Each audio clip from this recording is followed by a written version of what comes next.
asesorando por el conocimiento que él tiene de la realidad, pero también porque Forja hizo algo que en general fue uno de los omisiones de toda la vida de la izquierda. La izquierda consideró, basándose en el texto del Manifiesto Comunista, que el ejército siempre es el brazo armado de la burguesía. Y resulta que entonces no hay que ocuparse del ejército. Pero resulta que en América Latina hemos tenido a Torres, en Bolivia, fundó el partido Alianza de Izquierda Nacional, y que fue derrocado por la derecha y por Estados Unidos, después de haber hecho una política de nacionalizaciones y una política popular.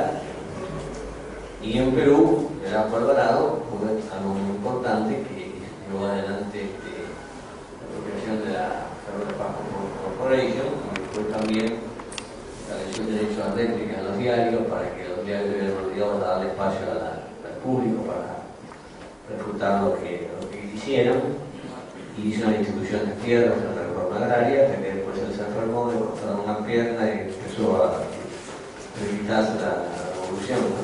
Pero tuvo Torrijos en Panamá también, tuvo Camaño Leno en Santo Domingo, tuvo Lázaro Cárdenas en México. Es decir, una cosa es los países, esto no quiere decir, lo que pasa es que nosotros hemos tenido una experiencia tan desgraciada con el ejército en los últimos tiempos, que bueno, uno puede tentarse de considerar que el ejército es el brazo armado de la burguesía. El ejército en realidad, en sus mandos principalmente, no proviene exclusivamente de la clase oligárquica, en muchos casos son tipos de clase media. Podríamos hacer una larga discusión sobre las características de Milani, todo lo que se ha generado alrededor de Milani, pero gente cercana a Milani que tiene posiciones nacionales. Yo he estado en un restaurante comiendo claramente con la reivindicación que han incluso puesto los cuadros de los caudillos del colegio militar, y me han llevado a mí a hablar del colegio militar. Esas diferencias dentro del ejército, la gente de Forja consideraba que había que tratar de incluir sobre el ejército, no considerar que es el enemigo o que se lo puede derrotar militarmente, cosa que por lo visto no es posible en el caso de la Argentina, ¿no? Como tal en el caso de Libertad Sereni en Uruguay, son varios los Prats, por ejemplo en Chile. Entonces hubo una acción de la gente de Forja dirigida especialmente a intervenir en esa polémica que se estaba produciendo entre jefes militares de alta graduación, como pasó a Castaño, por ejemplo, que era general, que era pronazi directamente. Eran pronazis principalmente porque eran reaccionarios, por supuesto, por su posición antipopular, pero además porque para ellos había sido un milagro como Hitler había reorganizado el ejército después de que Alemania había sido totalmente derrotada en la Primera Guerra. Y había generales mitristas como Justo, el libro de la biografía de Justo que hizo este hombre que hace encuestas y opina de política, no recuerdo cómo se llama, que hizo una biografía de Rosendo Fraga. Rosendo Fraga. Hizo una biografía de Justo, una biografía también de Pinedo, y en la biografía de Justo, por ejemplo, está Todo patriota. la biografía de Justo resulta que Justo a los 8 años decía en su casa, el chiquito, el pibe, decía yo quiero ser como Mitre. Después en la época de Irigoyen, que Justo era director del colegio militar, le dice al presidente Irigoyen que es el aniversario de la muerte de Mitre, que como en 1806, y Irigoyen no le contesta.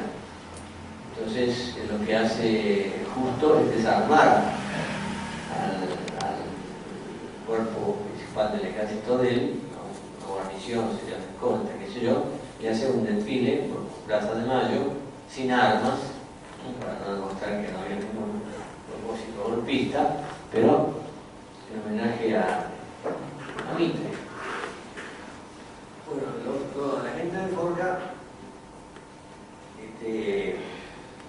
con los cuadernos principalmente, trata de establecer vínculos. Hay un hombre de Forja, Fernando Estrada, por ejemplo, que estuvo muy cerca de Perón. Y además,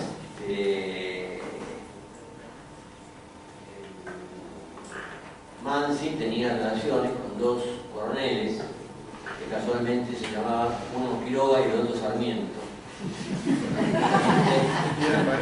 Vivían en un edificio de pisos muy cercano al hipódromo, que era el punto débil, el flanco débil de la segunda casa de Mansi. Claro, Mansi era su Nelio Mar por un lado, por otro lado los burros. Y Mansi se entrega, digamos, al mundo de la noche, de las canciones, y resulta ahí todo lo hermoso que hizo. Y a pesar de ser fundador de Forja, no va siempre a Forja, pero cuando salen los cuadernos, los recibe. Los cuadernos los pide él para estos oficiales. Los oficiales habían sido la promoción de Perón. Cuando Perón estaba en Europa, entonces los mandan a Perón. Hasta el punto que el GO, por ejemplo, los pocos elementos que hay del GO, en toda esta logia secreta, no hay mucho disposición de elementos, indicaban a los oficiales y a los soldados la lectura de historia de los ferrocarriles argentinos de Carabinieri Ortiz. En realidad, partiendo de la base de que el ejército, por ahora, como están las cosas en el mundo, tiene que existir, lo interesante era tratar de convertir al ejército en un ejército, influir diciéndole a ustedes tienen que seguir la línea de San Martín, tienen que ser latinoamericanos. Ese tipo de cosas los orquistas lo hacen siguiendo lo que había hecho Irigoyen, en realidad. La ley de 1912, el sufragio secreto y obligatorio, está estrechamente ligada a la revolución de 1905, que fue una revolución cívico-militar contra la oligarquía, dirigida por Irigoyen. Es decir, Irigoyen confiaba en que era posible influir sobre algunos sectores del ejército. Y cosa no muy conocida, pero que también tiene su influencia cuando el mitrismo logra colocar sus hombres en el ejército. Fíjense que el ejército en realidad argentino se fundó con manuales franceses y con manuales alemanes, no la marina. La marina se formó con manuales directamente ingleses, y el ejército, la marina inglesa es un ejemplo. Inglaterra, el imperio inglés no podía dar un ejemplo de su ejército, porque en realidad era la marina, la fuerza poderosa de Inglaterra, ¿no? Entonces, este fenómeno hace que Fernando Estrada y estos oficiales tuvieran cierta vinculación con Perón. Es un hombre que para él es fundamental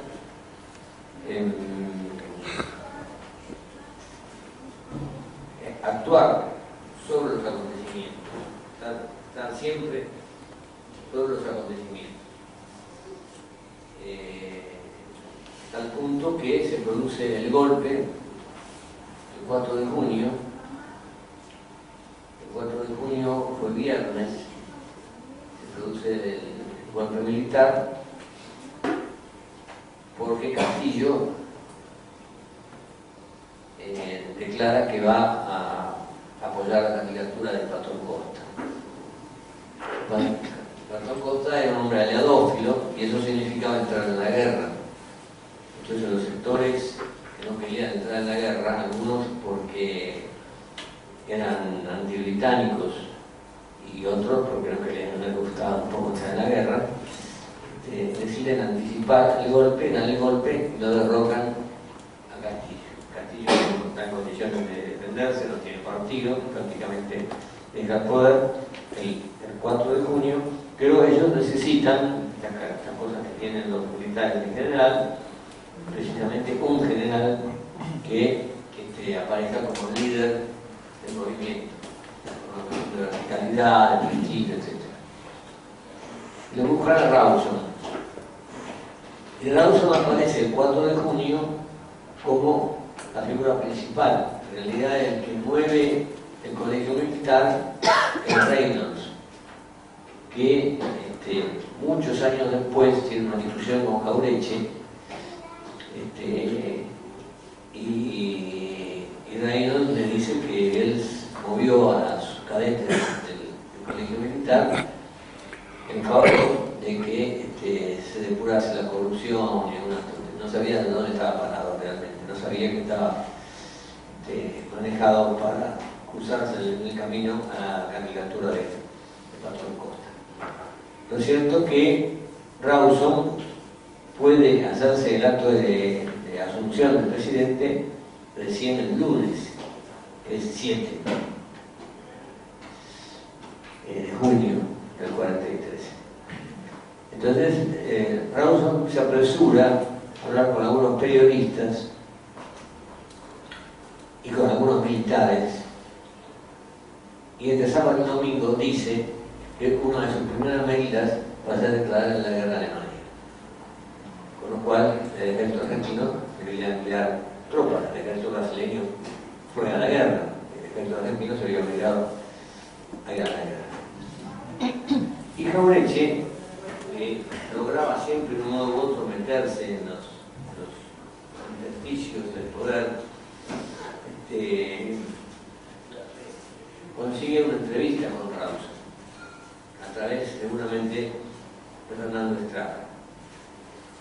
Él cuenta: estuve esa noche con el general Rawson en el hotel de inmigrantes. Ya había designado ministros. Me parece que me llevó un ayudante de él, que debió ser el coronel Lerena, que era otro de los amigos de Foja, a través de amigos comunes. Rawson evidentemente no sé cómo se había incorporado a la revolución, dice Jauretche. Alguna vez dije que se coló en un colado y alguien se molestó por eso, pero en realidad era una cosa de jerarquía. Él era general, se puso a la cabeza. Pero no era una revolución que respondiera al ideario de él, como se vio después, cuando se conoció la documentación parcial del golpe. Cuando designó ministros, para mí resultó que era evidente la negación de lo que yo entendía que era la revolución, porque era un hombre aliadófilo, vinculado a Inglaterra y además vinculado a Santa Marina.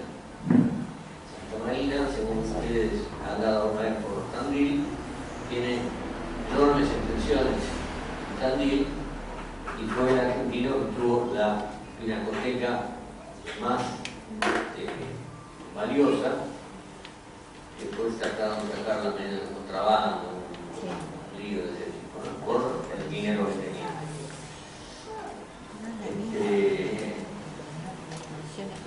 Además de lo que tenía en el norte.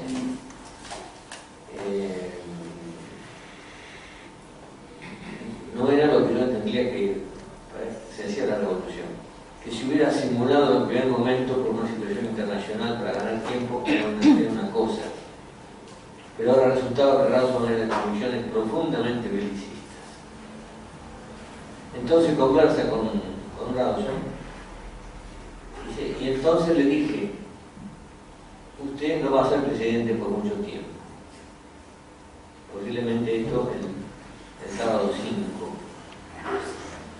domingo 6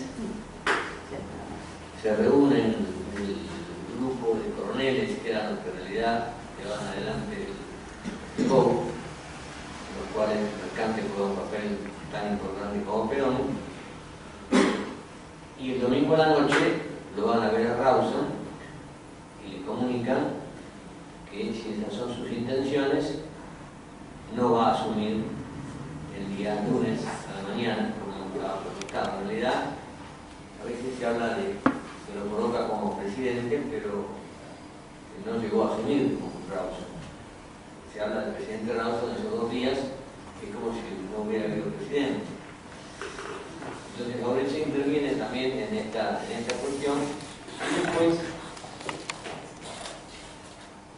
empieza a conversar con Mansi para ver de qué modo se puede incidir.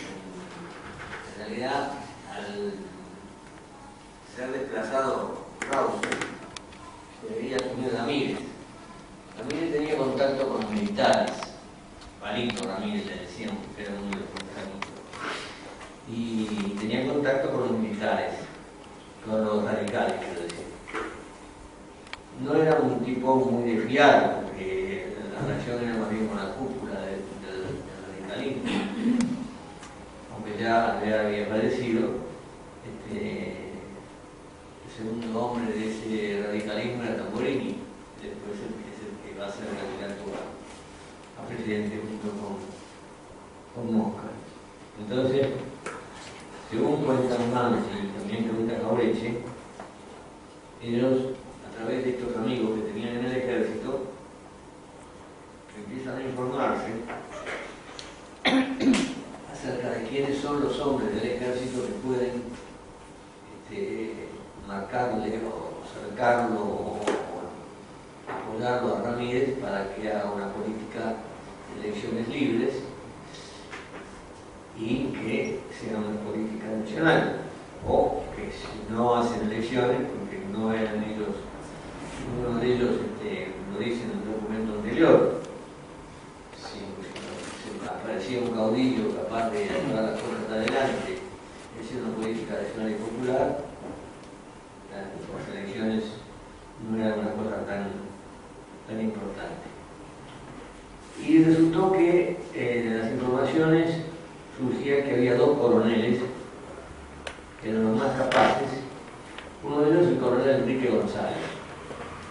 Enrique González, que había asumido como ministro junto con Ramírez, que era muy admirador del Brasil. Y el otro era Perón.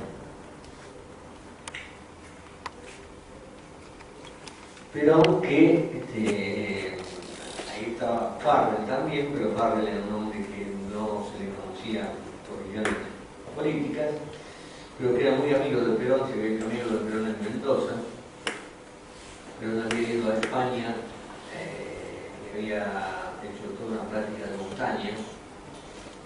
Entonces cuando vino lo mandaron a la zona montañosa, y especialmente lo mandaron a la zona montañosa para sacarlo de encima, porque en su inicio, bueno, fue un lío, pero bueno, vamos a tratar de resumirlo. Perón, casado en 1928 por primera vez con Aurelia Tizón, queda viudo en 1938, después de ser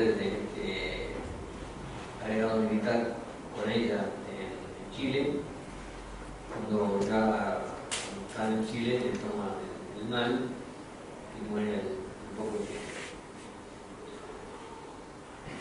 Le dicen que un poco cae muy en un estado bastante depresivo y le ofrecen una ida, un viaje a Europa para ver cuál es la situación, tener una información directa del ejército de cómo está la guerra, quién puede ganar la guerra en ese momento, que es el 43, momento en el cual ya Hitler se ha empantanado en el avance sobre Rusia y ya las cosas le están poniendo muy complicadas. Cuando vuelve, Perón Italia, está un tiempo en España, está muy poco tiempo en Alemania, pero tiene una reunión con los mandos del ejército y les dice que Hitler va a perder la guerra. Va a perder la guerra en la medida en que al empantanarse, al fracasar su avance sobre Leningrado, va a quedar con dificultades de que los Estados Unidos han entrado en la guerra como consecuencia del autogolpe que se hicieron en Pearl Harbor, que hicieron ellos mismos, se bombardearon para justificar de echar la culpa a los japoneses y entrar en la guerra, como habían hecho antes en Cuba, como parece que hicieron también las Torres Gemelas. Y entonces se lo sacan un poco de encima, mandándolo a Mendoza. En Mendoza se hace amigo de Farrell, pero Farrell era un hombre que no tenía una posición política muy clara, pero ni para un lado ni para otro. Parecía que no le interesaba demasiado. Entonces, Mansi consigue una entrevista el mismo día, a la noche, con Enrique González, y a la mañana, al día siguiente, pero en pocas horas, cuando Perón llega a la Secretaría de Guerra. Perón estaba como secretario del ministro de Guerra, que era Farrell. Entonces, Mauricio lo que cuenta es que a mí me interesaba muy especialmente la personalidad de ese coronel Perón, que aparecía en la Secretaría de Guerra. Lo notable que tenía Perón en la Secretaría de Guerra antes de llegar al Departamento Nacional del Trabajo es que empieza a recibir dirigentes sindicales que en principio no tendrían nada que ver en el Ministerio de Guerra y que es bastante mal visto por los otros militares que dicen que significa que empiezan a aparecer dirigentes gremiales en el Ministerio de Guerra. Lo que pasaba era que Mercante, papá de Mercante, había sido dirigente gremial ferroviario y el hermano de Mercante era delegado ferroviario. Digamos así, el cable a tierra que tiene Perón con respecto a la clase trabajadora. Entonces dice, yo no lo conocía personalmente, pero había oído hablar bastante de él y había tomado nota. Sabía que era un hombre de gran prestigio entre la cámara suya y las inmediatas, prestigio intelectual, moral y cuartelero. Prestigio en tanto, Perón desde que es capitán, por ejemplo, se pasa gran parte de los francos en las bibliotecas, estudia todos los cursos de campaña sanmartiniana, publica un libro sobre eso, después publica un libro sobre la toponimia de Araucania, después se convierte en profesor de historia en el ejército, y no se le conocía ni hechos corruptos, ni tampoco situaciones así, noviazgos así esporádicos, ese tipo de vida nocturna que hacen algunos militares cuando llegan a cierto grado. Entonces él dice que tenía un prestigio intelectual, moral y como cuartelero, que era un hombre preocupado por nuestras cosas, las de Forja. No me cabía duda porque en la misma casa en que vivía Homero Mansi, que se acabó en la calle Oro llegando a Libertador, cerca del hipódromo, en el piso de abajo vivían dos militares que me parece que eran mayores en esa época, a quienes Mansi le proporcionaba todas las publicaciones de Forja y se las mandaban a Italia a este coronel Perón. Yo tenía referencias y más o menos una idea de las orientaciones del Lobo. Con Mansi nos propusimos estudiar entonces dentro de las corrientes que había en ese proceso qué hombres podían ser afines con nuestro pensamiento.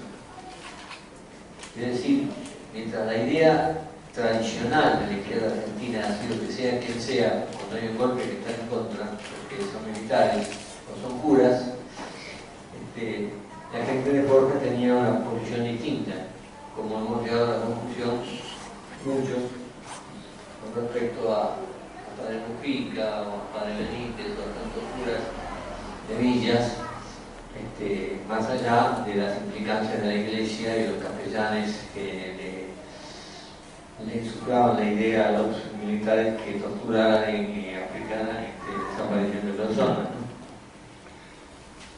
Ahora tenemos un papa que es San Lorenzo, ¿no? Quiere decir que no se puede estar totalmente contra la Iglesia. No es bien perfecto, no hay un gozo, ya no nos damos cuenta, pero no hay que decir.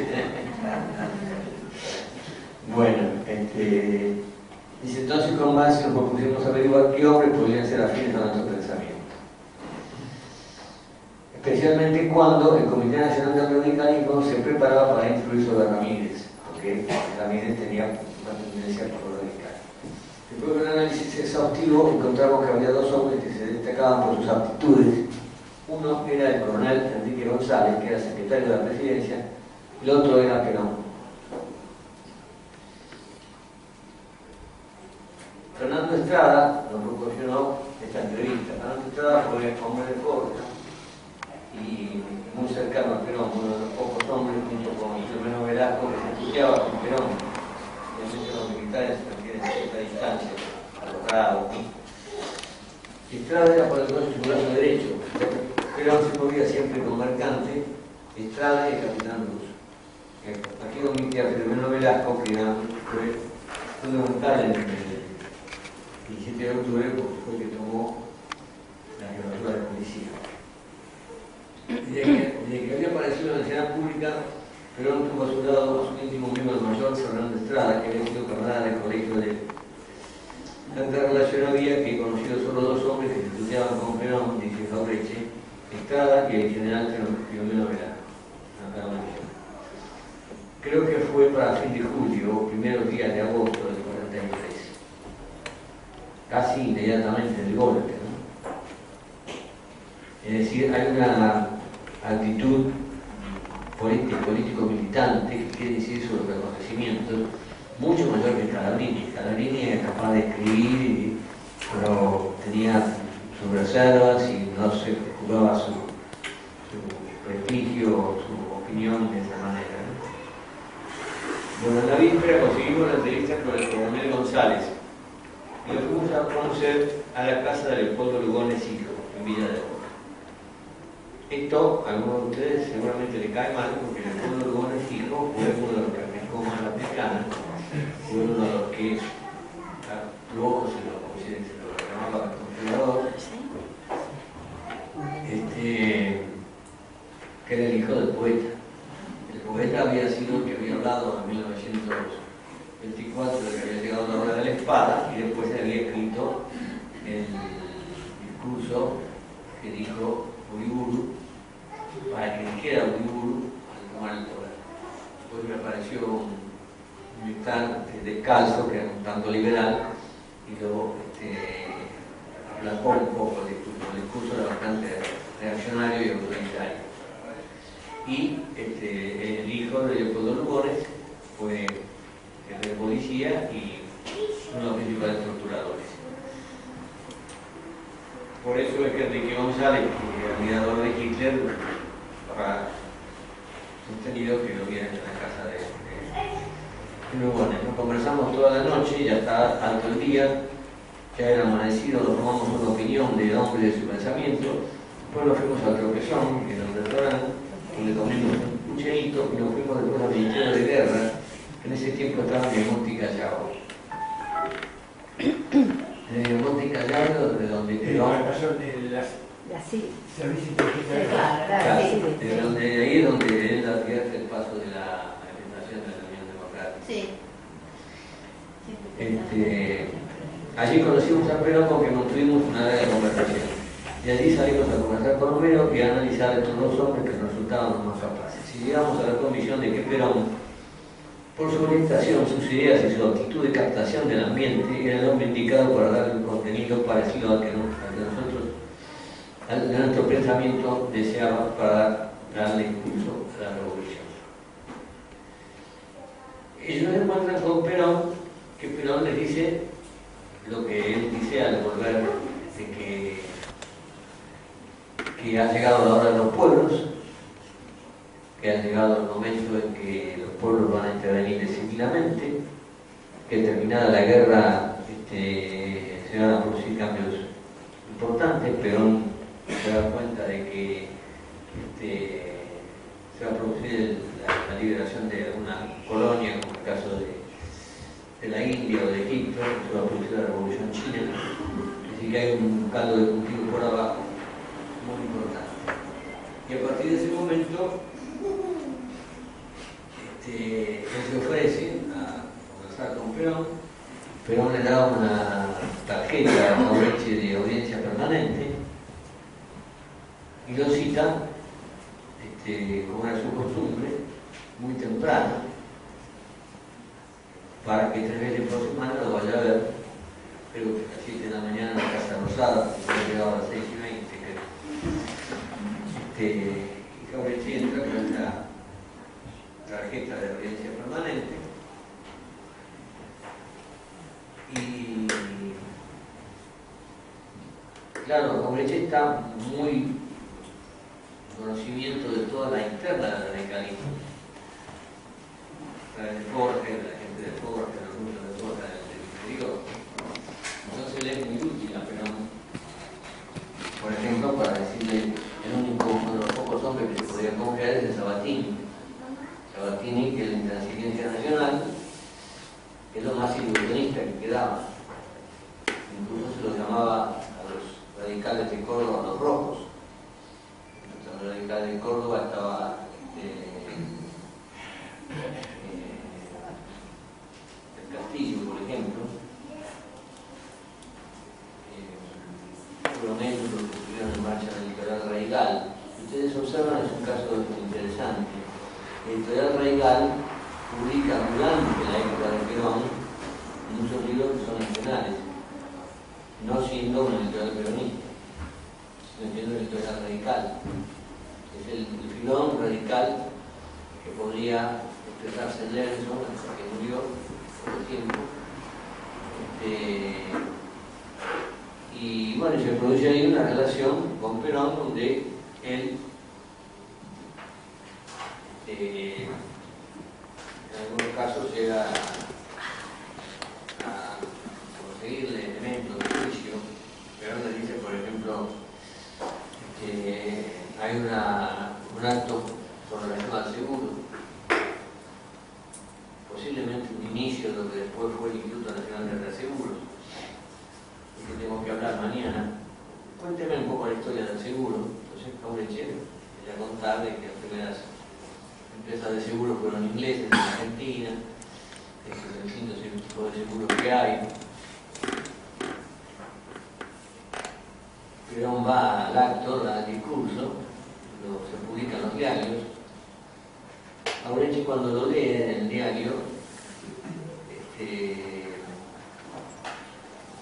este hombre me ha engañado, porque en realidad me ha hecho hablar innecesariamente, porque él conocía el asunto del seguro más que yo. El siguiente, cuando va, le dice: usted campeón. Y Perón le dice a Fernando Estrada, que era el secretario de dígale lo que le dije yo a usted cuando se fue el doctor Aurechie. Y dice: lo que me dijo usted, ya tengo el discurso. Porque parece que tiene un gran poder de captación, pero un gran poder de captación de los signos mentales que le podía hasta el mundo que Perón le ofrece en determinado momento darle la intervención de la provincia de Buenos Aires a los forjistas, para que tenga un gabinete forjista y un gobernador forjista, cosa que no logra hacerlo, porque también ahí hay una serie de Charlie que ocupaba un lugar importante también, siendo partidario del nazismo, y había también algunos hombres como Orstein, por ejemplo, que después fue a la clase de la historia, que era liberal, un partidario con nombre de partidario del general Justo. Entonces, la relación es bastante difícil, además por las características que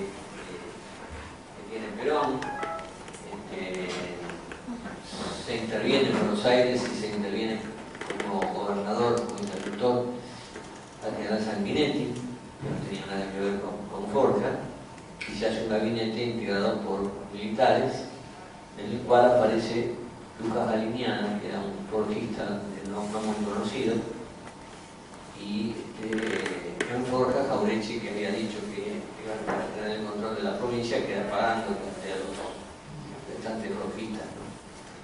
Jauretche lo toma muy a mal, va a conversar al día siguiente con Perón. Perón queda a veces muy desapresivo para algunas de las cosas. A medida que iba aumentando su poder, y un hombre que en su propio legajo militar, que tuvimos la oportunidad de ver gracias a un compañero de Vicépolo, Alberto Ramos, que falleció desgraciadamente, decía allí gran capacidad para manejar hombres en el año 20 y tanto. Entonces Jauretche le dice no voy a volver, no me espere la próxima vez. Pero igualmente le manda un memorándum que es interesante también porque apareció después milagrosamente entre las cosas de un forjista que la viuda pensaba tirarlas a la basura, que se pudo rescatar, donde en pocas palabras, en julio del 44, Jauretche le dice que hay dos puntos, dos aspectos donde él debería hacer un esfuerzo para corregir el rumbo, porque el rumbo social que está llevando a cabo con todas las modificaciones sociales, los convenios colectivos, todo el aumento de salarios, etc., las jubilaciones y todo lo demás, tiene una contrapartida en el manejo que se hace en la universidad con nacionalistas de derecha.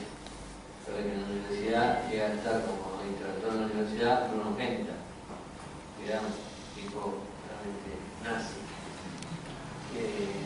Y le dice en este memorándum que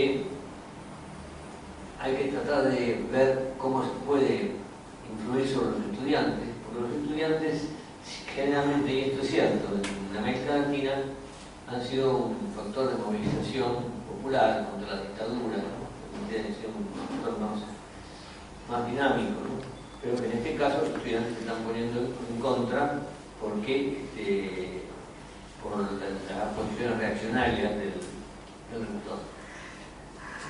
Y que lo mismo con respecto al campo militar, donde hay hombres que son notoriamente nazis, hasta el punto que cuando la guerra se da por perdida, en el 45, por el momento de la pérdida de la guerra, el interventor en Tucumán pone un trapo negro de luto en la puerta de la casa de gobierno.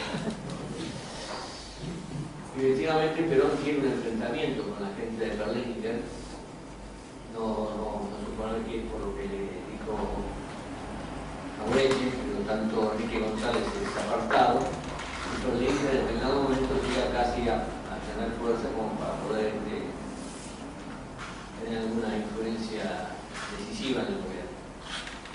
Hay dos votaciones que se hacen entre el Consejo del GOU, en la primera gana Berlinguer, después no sé cómo se arregla que se haga una segunda votación y Berlinguer pierde y tiene que pedir el retiro. Y ahí, Roberto, perdón. sí. ¿Este Berlinguer tiene algo que ver con el que posteriormente aparece con la de Ica? Yo pienso que sí, no tengo la certeza. Pienso que sí, porque generalmente los militares tienen tendencia a que los hijos sean militares, las familias militares. Aunque este era distinto, porque este se le inculpaba de vinculaciones con el ERP. Sí.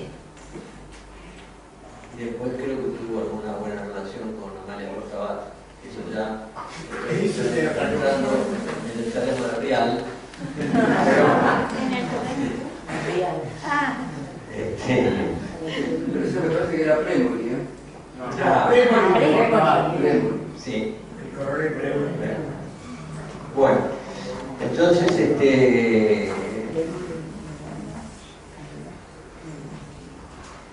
ese momento estamos ya cercanos al 17 de octubre, y Jauretche juega un papel que él nunca hizo mayor, nunca se refirió manualmente a la importancia que tuvo él, pero el 15 de octubre, ustedes fíjense que Perón es detenido el 9 de octubre, el 12 de octubre está en Martín García. En todo ese periodo, Farrell le encarga a Álvarez, el autor de las guerras civiles en Argentina, un historiador, que forme gabinete. Y forma gabinete tan lentamente como un buen conservador que constituye el gabinete con Jorge Fidel Alcorta, Alberto Huello, Isidoro Ruiz Moreno, Tomás Amadeo, Juan Álvarez el mismo y Atanasio Iturbe. Eran todos hombres que habían estado complicados en la llamada década de Trump. Pero el día 15 se produce una cuestión que tiene mucha importancia, porque hay un sindicalista de ATE, Eleuterio Ferrari, que sería hijo de un monarquista, seguramente por lo de Libertario. Eleuterio Ferrari tiene que ir como delegado a la reunión y lo va a ver a Jauretche y le dice: nosotros tenemos mandato de votar en contra de la huelga general, porque las regionales del interior le exigen a la cúpula de la CGT, estando Perón detenido en Martín García, que declaren un paro general. Y los sindicalistas, en muchos casos, porque muchos eran burocráticos, otros porque no quieren tener relaciones con el ejército, que durante algunos años lo reprimió, están bastante reacios a hacer la huelga general. Incluso el secretario general de la CGT lo va a ver a Farrell para asegurarse de que si Perón da la baja, por ejemplo, deja el gobierno, no van a perder sus conquistas.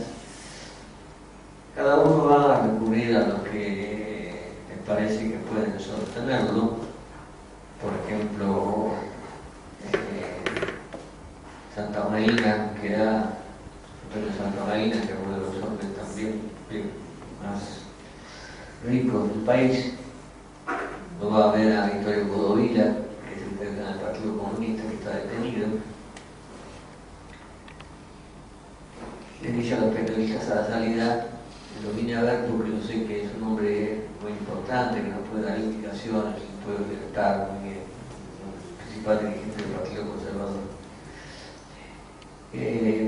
Y entonces es una votación bastante difícil la que se hace el 16 de octubre a la noche. Y allí, el día 15, Eleuterio Ferrari le dice a Jauretche: nosotros tenemos mandato de votar en contra de la huelga general. Si nosotros vamos en contra de la huelga pierde.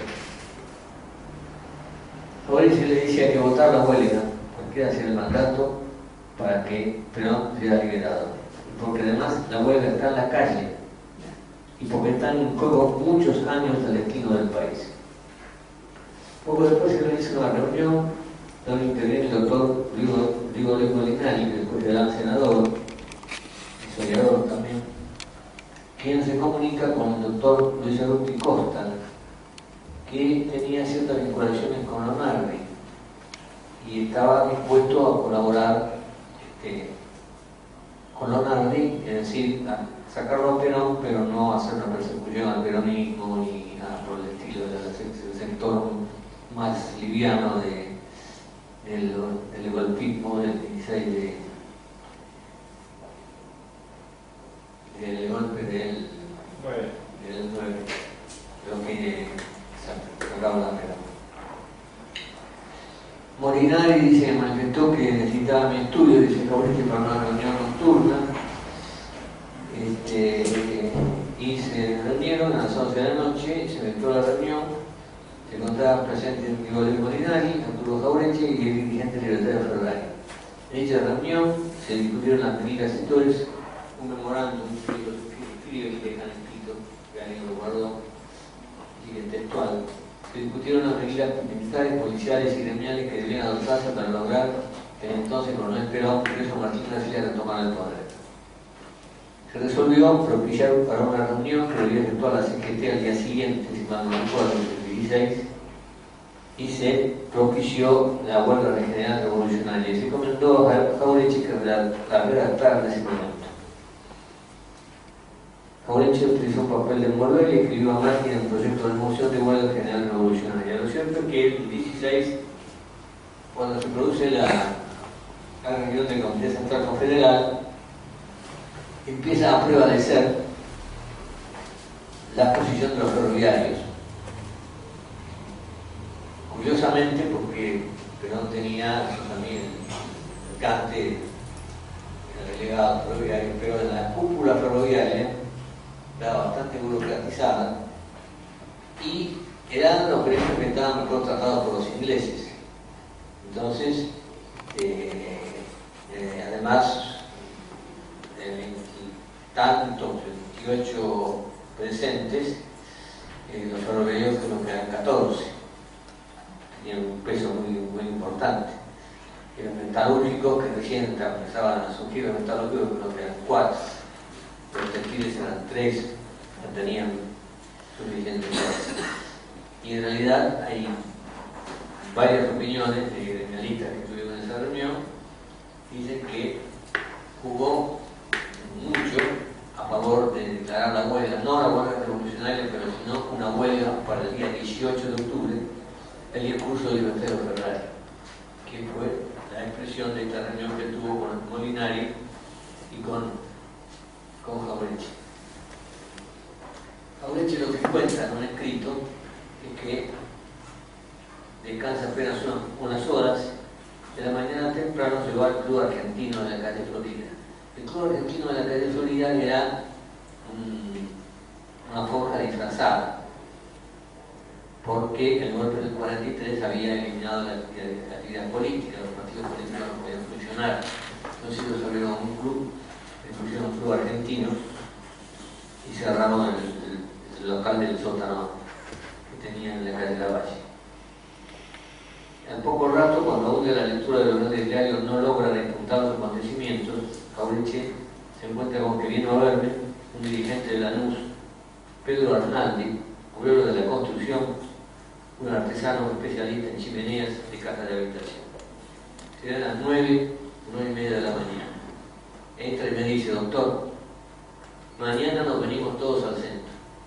¿Quiénes? Nosotros todos, los obreros, los bolicheros, la gente del barrio, los maestros de escuela, todo el barrio se viene al centro. 17. Y ya no hay más radicales, no hay más conservadores, no hay más socialistas, hay peronistas, la gente está con Perón y no hay más remedio, o Perón o la oligarquía. De nuevo la situación cambiaba, dice, porque la huelga era para el 18, dice, la gente salía el 17, la gente superaba sus propias direcciones gremiales. Como todo parecía partido, los sectores obreros, las barriadas populares se disponían a ingresar al escenario de la política argentina, esta vez decididamente. Jauretche iba a decir el 17 de octubre, la clase trabajadora entró al escenario político y entró para quedarse, dice. El informe de Arnaldi le asombraba porque no hay detrás del coronel una organización que posibilite confirmar la opinión que él mismo le ha dado a Sabatini antes, porque Sabatini estaba buscando a ver si podía conciliar con los militares para quedarse en el poder, pero no tuvo la suficiente dirigencia política para hacerlo. Jauretche le había dicho a Sabatini: mire, usted ha partido una gran oportunidad, nosotros nos vamos con Perón. Y no le extrañe que el pueblo haga lo mismo. Pero esto no se puede llamar una profecía, sino que era un poco la bronca que tenía con Sabatini. Pero estaba sucediendo lo que yo había expresado con un poco de rabia en mi entrevista con Sabatini. Y Arnaldi, uno de los pocos forjistas de la clase obrera, tenían 2 o 3 sindicalistas Arnaldi y un sindicalista en el Centro Gremio de Vidrio, pero Arnaldi, uno de los forjistas obreros, me reitera la pregunta: ¿y yo qué hago, doctor? Y Jauretche le responde: vos agarrá la bandera y te pones al frente. Después dice que el 17 de octubre Arnaldi cruzó el puente Pueyrredón al frente de una manifestación de 10.000 obreros. Ahí se produce el 17 de octubre, y allí, como Perón, como Jauretche en determinado momento cree que practica la causa de Perón y hasta llega a propiciar la posibilidad de que sea Sabatini el hombre en el cual hay que confiar, queda un tanto una especie de cortocircuito con Perón, hasta el punto que después es presidente del Banco Provincia, pero nombrado por Mercante. Y durante 3 años más o menos, hasta enero del 50, cuando renuncia Miranda a la conducción económica, Jauretche renuncia y Carabiani se aleja también de la actuación política. Jauretche se va a cultivar flores a Escobar, Carabiani se va a Paranacito, y tratan de no intervenir en política, pero apoyan totalmente. En el caso de Mercante forma su gabinete con la mayor parte de forjistas. Miguel López Francés, que es ministro de Economía, Julio César Avanza, que es ministro de Educación, Francisco Capelli, que también tenía otro ministerio, y el Banco Provincia, el nombre del presidente era Arturo Jauretche y uno de los directores era Darío Alessandro. Para terminar hoy vamos a hacer referencia a 2 hechos más, así no los canso demasiado y mi garganta no se envía. Jauretche hace un apoyo crítico, trata de no intervenir cuando ve que hay errores, algunos personajes como Ivanisevich, por ejemplo, que no me parece el hombre adecuado para estar al frente del Ministerio de Educación. Cree, además, le insiste a Perón en un problema que, si después lo discutimos el viernes, es uno de los problemas que también se dan en casi todos los movimientos nacionales y que incluso también le pasó a Kirchner, es decir, un gran movimiento nacional donde faltan cuadros medios de 30 a 50 años, donde hay una gente joven que hace una primera experiencia, que no tiene mucha experiencia política, y donde además el líder, que es característico de todos los líderes, no sé, en el caso de Evo, que tiene un vicepresidente muy importante, o el caso de Chávez, que fue formando a Maduro, pero en general los movimientos nacionales, pasa con Irigoyen, por ejemplo, que recuerda agregar como vicepresidente, tratan de que los hombres que están muy por debajo de él no tengan peso suficiente para convertirse en cabullos. Es humano, y trabajar arriba de todo y diciendo a millones de personas hace que pase esto. Entonces Jauretche desde el 50 en adelante no participa en política, Antes que en el 54 se encuentra con su amigo Cané. Cané era un tipo de Lincoln, fue diputado peronista, y Jauretche le dice a Cané, según testimonios de Cané, que me comentó los sucesos de la actualidad y me dijo: creo que está empezando el final. Era mediados del 54. Perón está cansado. Cuando un gobernante ante graves problemas se refugia en frivolidades, esas frivolidades con que la burocracia lo aísla, por ejemplo la unión de estudiantes secundarios y otras pavadas por el estilo, es que está fatigado políticamente, que está solo, y esa fatiga de Perón puede ser el anuncio del fin. Le dice, fue una profecía que desgraciadamente se cumplió. Poco más tarde, a principios del 55, Alberto Pedín, del grupo de nacionalistas de derecha, que se habían infiltrado en la universidad, prácticamente controlaban la universidad, los nacionalistas de derecha. Yo tengo tantos años que estuve en la facultad en el 54-55 y eran muy alescos, muy reaccionarios, así. Bueno, Alberto Tedín lo invita a su casa. Jauretche y Báñez estaban allí todas las figuras representativas del movimiento nacionalista en plena conspiración. Son los hombres que van a comparar a los Nardi después. Invitado a expresar mi punto de vista, les advertí que cualquiera fuese los desacuerdos con Perón, dada la composición de las fuerzas actuantes, la alternativa fatal era Perón o el colonial.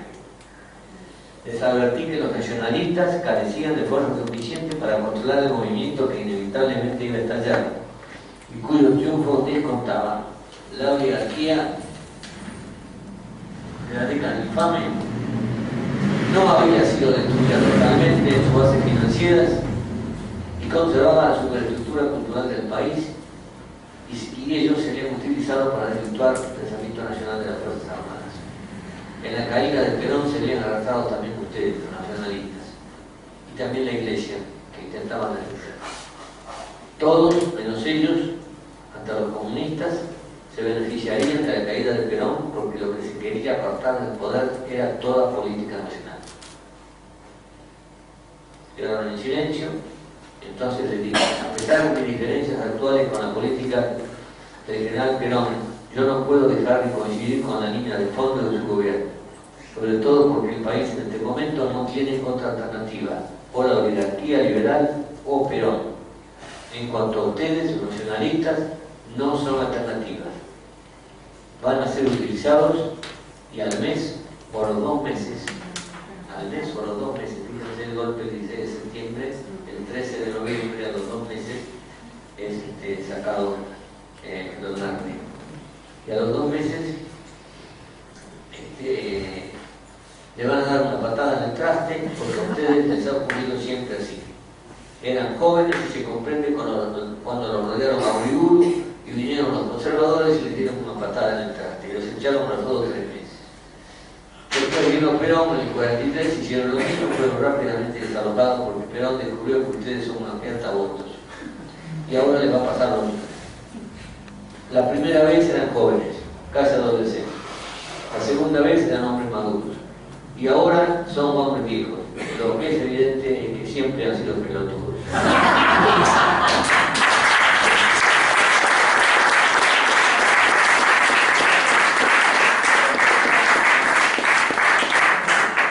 Bueno, esto va terminando por esta noche con que el 15 de septiembre del 55, un día antes, a las 21 horas, Jauretche y Cook van a ver al ministro de Hebreo. Hacía poco que era el ministro de Interior fue Borlenghi casi todo el periodo de Perón. El golpe se produce esta noche, le dijimos. Los organismos de seguridad desautorizaron la versión. Jauretche y Cook, recuerda al griego, me informaron ese día que tenían datos fidedignos que un general retirado viajaba a Córdoba para lanzar el golpe desde allí. Se produce el golpe y Jauretche ubica el plan Previs o retorno al coloniaje, anticipando con una claridad meridiana lo que va a pasar a partir del gobierno de Aranjuez y Rojas. Dice, el plan Preich significará la transferencia de una parte sustancial de nuestra riqueza y de nuestra renta hacia las tierras de ultramar. Los argentinos reduciremos el consumo en virtud de la elevación del costo de vida y del auge de la desocupación. De esta manera no solamente aumentarán nuestros saldos exportables, sino que serán más baratos, lo que será aprovechado por el consumidor inglés, que desanchará su cinturón a medida que nosotros vayamos achicando el nuestro. La mayor parte de nuestra industria, que se sustentaba en el fuerte poder de compra de las masas populares, no tardarán en entrar en liquidación. Los argentinos apenas se tendremos para pagarnos la comida de todos los días. Y cuando las industrias se liquiden y comience la desocupación, entonces habrá muchos que no tendrán ni para pagarse esa comida. Será el momento de la crisis, deliberada y conscientemente provocada. Después hace una referencia a lo que pasará en el resto de la economía. Los productores agrarios, que en un primer momento verán mejorar su situación, no tardarán luego en caer en las ávidas fauces de los intermediarios y de los consorcios de exportación, que muy pronto nos absorberán. Pero por ese entonces ya no existirá el IAPI, ni habrá defensa posible. Exportaremos más, pero percibiremos menos por esas exportaciones, en razón de la caída de nuestros precios. Luego, a medida que se destruya el sistema de comercio bilateral y entremos en la zona de la libra, tendremos que comenzar a ceder a la presión del único comprador. Llegado a este momento no habrá más remedio que aceptar sus imposiciones, porque está cerrada toda posibilidad. Se cumplirá así una clara sentencia de Preich. Las economías débiles no colaboran, sino que se subordinan fatalmente. Mientras tanto nos iremos hipotecando, con el fin de permitir que falsos inversores de capital puedan remitir sus beneficios al exterior. Como nuestra balanza de pago será deficitaria en razón de la caída de los precios de nuestros precios y de las cargas de remesas al exterior, no habrá entonces más remedio que contraer nuevas deudas e hipotecar definitivamente nuestro porvenir. Llegará entonces el momento de afrontar las dificultades mediante la enajenación de nuestros propios bienes, como los ferrocarriles, la flota o las usinas, parece que estuviera anunciando el enemigo. Poco a poco se irá reconstruyendo el estatuto legal del coloniaje, reduciendo a nuestro pueblo a la miseria, frustrando los grandes ideales nacionales y humillándonos en las condiciones de país satélite. Esta es la verdad documentada, que no quiere ser sino un humilde aporte de conocimiento de hechos que interesan por los de esta patria de nuestros ciudadanos. Bajo el falso pretexto de una crisis económica que no existe, está por consumarse la gran estafa a los intereses de las aspiraciones de la nacionalidad. En la reforma económica está el secreto de nuestro porvenir, libre o esclavo, del bienestar o de la penuria de los argentinos, y del juicio definitivo que la historia formulará sobre los hombres y las ilusiones que asumieron la responsabilidad de mandar en esta tierra.